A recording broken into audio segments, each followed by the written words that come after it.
achieve for Somalia. Both the federal government and the federal member states are facing major challenges in meeting their obligations as a consequence of the economic impact this pandemic is already having on Somalia.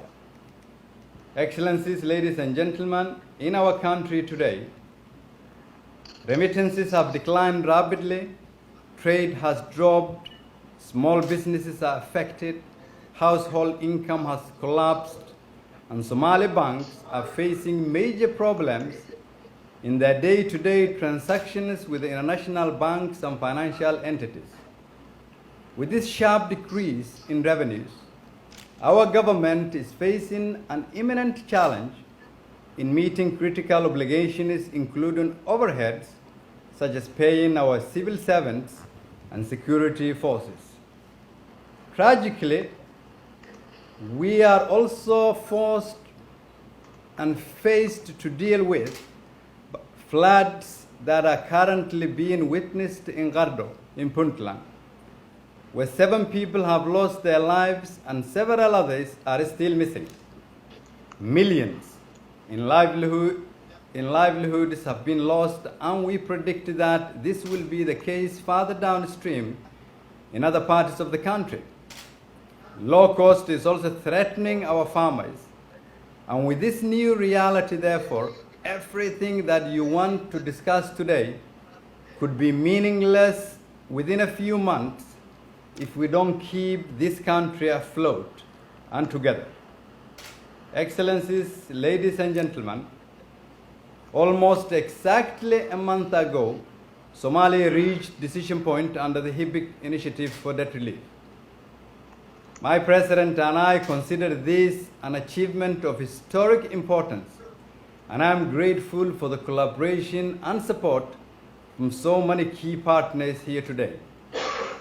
I was hoping we could be discussing how we can accelerate our progress in building a stable and prosperous Somalia. I believed then and still believe that Somalia can be a success story if we are able to continue carrying out the much needed reforms, tackle corruption, and take on cartels that are against the progress and prefer war economy head on. If we can continue to do that, then I'm confident that even in a difficult times like this one, we can promote a narrative of hope, narrative of peace and prosperity.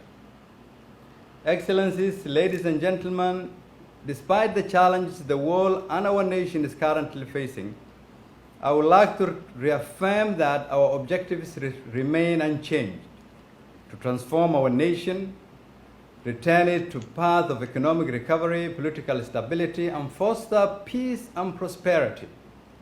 Our goal when reforming our security sector was to rebuild forces that are accountable, sustainable, and capable of taking on the security responsibilities of our country. And despite our limitations, the most visible change has been our drive to take the lead. With our modest force capabilities, we've begun setting the strategic direction for security operations and support. And as a result of that, the Somali National Army is fighting alongside AMISOM and spread-heading offensive in line with the Somali Transition Plan.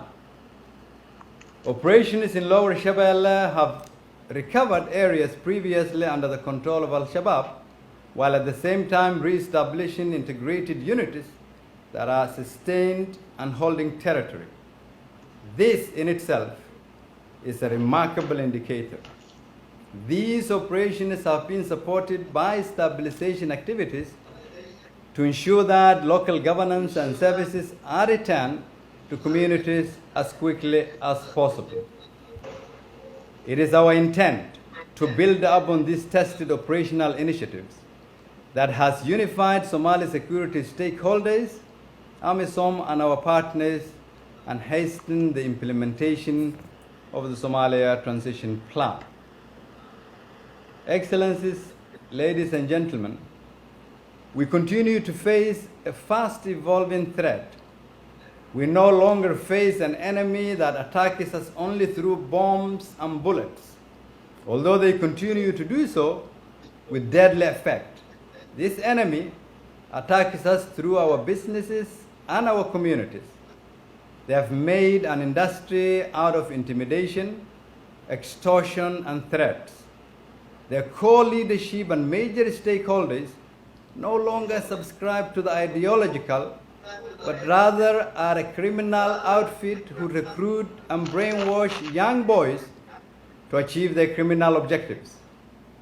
To defeat them, we must dismantle their ability to extract money from vulnerable businessmen and women, expose how they are undermining Somalia economic growth, and disrupt their networks both in Somalia and in the region. Because, Excellencies and ladies and gentlemen, Somalia has responsibilities to its neighbors, just as they do to Somalia. They all have troops in Somalia. Today, the majority are hearted under AMISOM.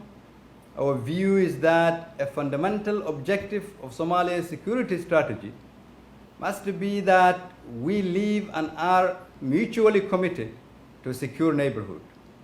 I urge you all to encourage this outcome. It is all the more important because Somalia cannot become the arena for international divisions imported into our country and this in region of ours.